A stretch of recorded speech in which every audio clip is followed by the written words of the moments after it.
Let's take a look at the Mogami Gold Studio XLR cable. We have two copies of this cable here, one that we've cut up so we can take a close look at it, and the other one is connected to our Rode NT1 condenser microphone into the Wave XLR into the computer, and that's what you're listening to right now. If you are looking for pricing or specs for anything here, check out the links down in the description below. Now, there are some manufacturers out there that make their own version of the Mogami cable. They buy it bulk, they put the connectors on themselves, and they sell it to third-party resellers like Amazon and so on. Now, I'm told as long as it has the Mogami shrink wrap, this rubber strain relief near the boot of the XLR connector, that's how you know that it is authentic. But if you don't see this gold label near the boot of the XLR connector, then you know that it's probably manufactured by a third party, probably still the same spec cable, but it's just not made by Mogami. So you probably won't get the lifetime warranty and those types of things that come with buying the official one from Mogami. Next, let's go through the packaging and some of the claims that they make on their packaging. This does have a lifetime no excuses warranty. I'm not sure if this cable that I cut up for the purposes of this video would fall into the no excuses warranty. I am tempted to test that, but I would assume most reasonable, studio and live sound uses of this cable would be replaced and covered by that warranty.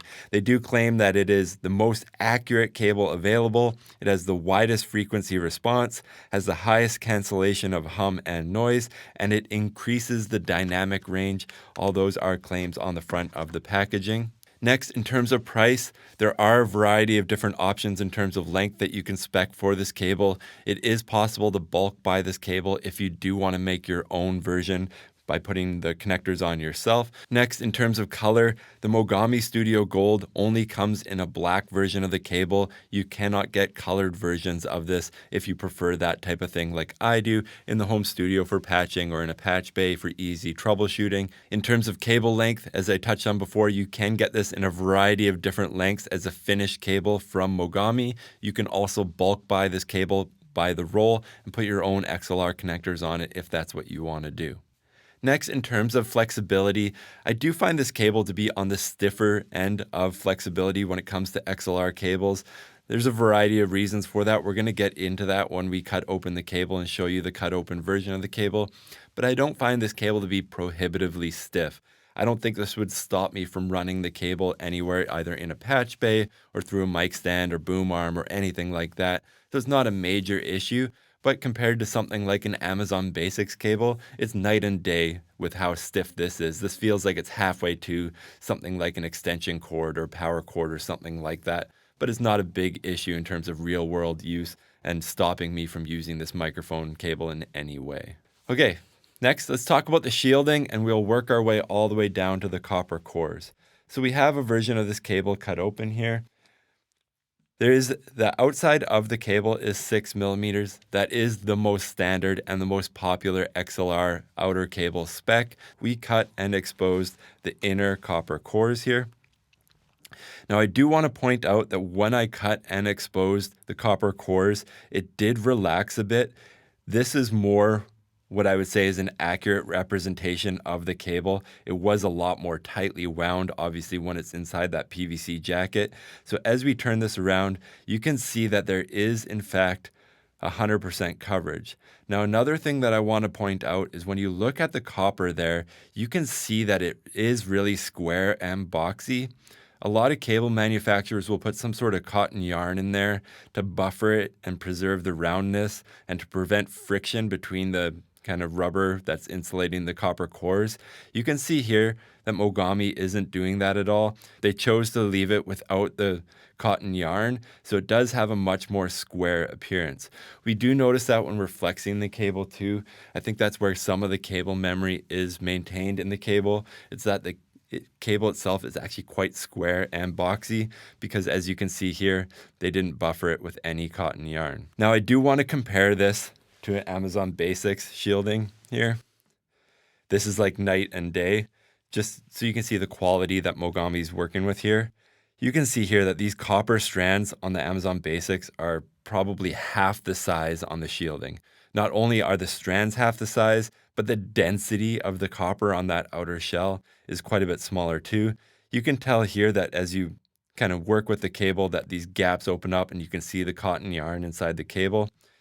Now, if I didn't cut and expose the Mogami here, you can tell that it's a pretty rock solid shield. That is full coverage. I do want to talk about the difference between twisted shielding and braided shielding. Here I have a Canary XLR cable.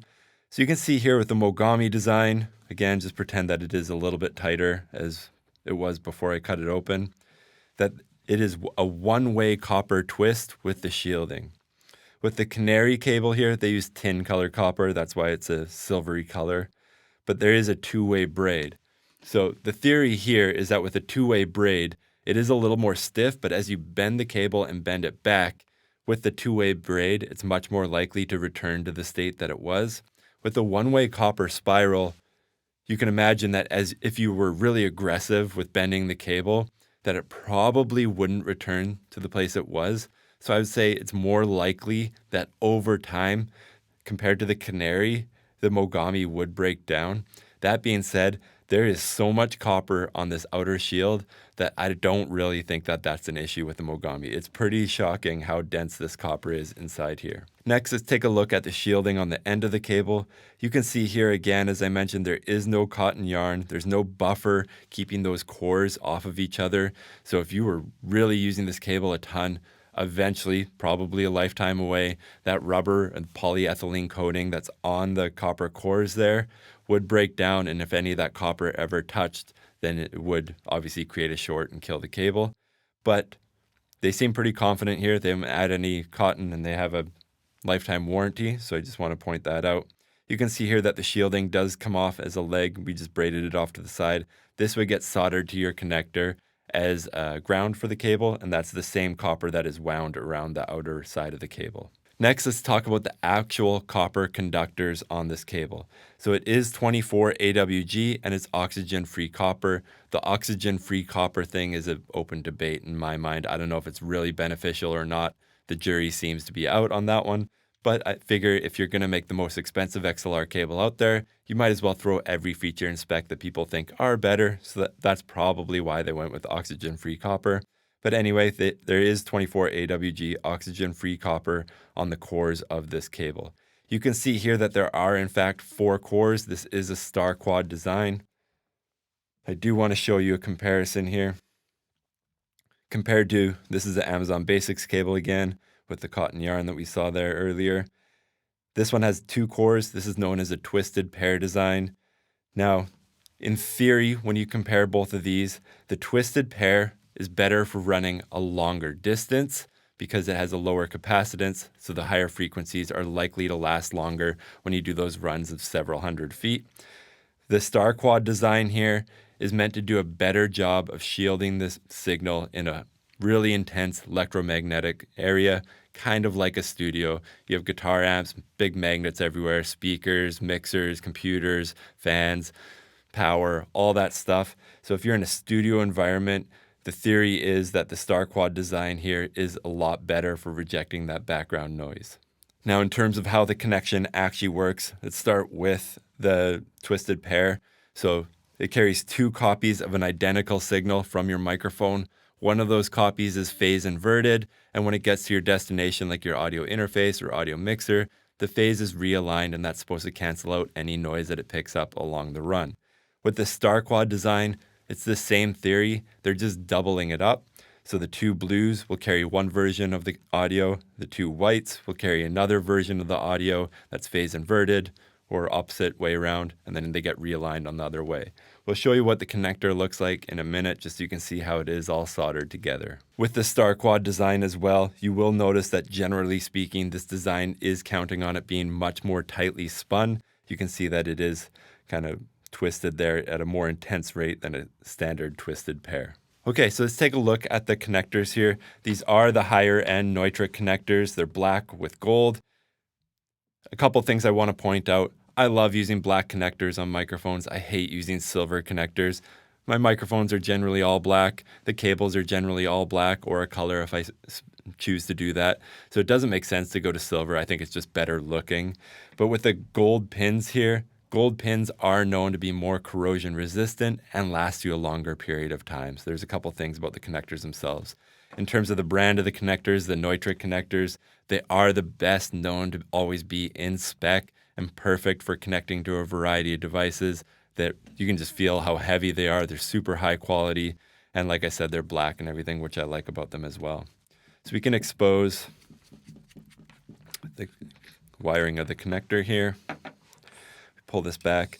So Mogami, as I mentioned before, they put their own rubber strain relief shrink wrap on it. So if you have the logo, then you know it's an authentic Mogami make. And in here, you can see how these things are wired together. So that external shield on the microphone cable gets soldered, and that goes to the ground pin. And then on the back side, we can show you 2 copies of the white go to another pin and 2 copies of the blue. So those are parallel wiring, go to the other pin there. So that's what delivers the signal to the connector. And just for kicks, let's open up and expose the second one, just so you can see how it all looks. Pull the strain relief off. And you can see here it is wired the same way. 2 whites to one connector, 2 blues to another connector, and the ground is wired to the ground pin. So where would I recommend using this cable? I think overall, in terms of using this in a live sound environment and stage, it would work well, again, if you're keeping it under that kind of 100-foot run. The Star Quad design is not really good for running long distance. You are expected that you would lose some high frequencies due to the capacitance of running parallel cables inside it with the Star Quad design. So they're not suited to runs over 100 feet. But in a live sound environment, I used to run a production company. We did 1,200 events a year. I think these cables are just too expensive to use. Just with how many people are using them and how many cables go missing at shows, the cost is just prohibitive. I can't imagine spending $60 to $100 on cables on the stage when they're likely to go missing when musicians or bands roll through the stage. So from that point of view, I would just say it's too expensive. Now in a home studio or professional studio where you control everything, this is obviously the gold standard. It does have the highest specs. The claims on the box are that it is the best, most dynamic range, highest quality. It's a reference grade cable. So if you're really wanting the top of the line cable, this is clearly the one for you. Now, in terms of value, I think for half price, you can get a Canary Star Quad cable with the same connectors and very comparable. It's a little bit more flexible, more variety of colors. For me, I think we're talking about a 1%. I mean, if you have golden ears, maybe a 5% difference. I can't imagine 99% of the people ever noticing a difference, and you can save half the money with a Canary cable. I've always been a value kind of buy guy. So let me just put it this way. If you do want the top of the line cable, the Mogami Gold Studio is definitely known to be the top of the line cable. If you're looking for a value version of the cable, and obviously Amazon Basics is extreme on the value side, the Canary XLR cables, which we're also going to link down below. We also have an XLR cable buyer's guide down below where you can see how we grade them all. I think the value buy here is the Canary one, but if you want the top of the line one, then the Mogami one is the obvious choice. If you have any questions about anything that we covered in this video, please leave a comment down in the comment section below. Again, down in the description, we have links for pricing and XLR cable buyer's guide if you want to check that out. And if you want to see more videos like this in the future, please like and subscribe.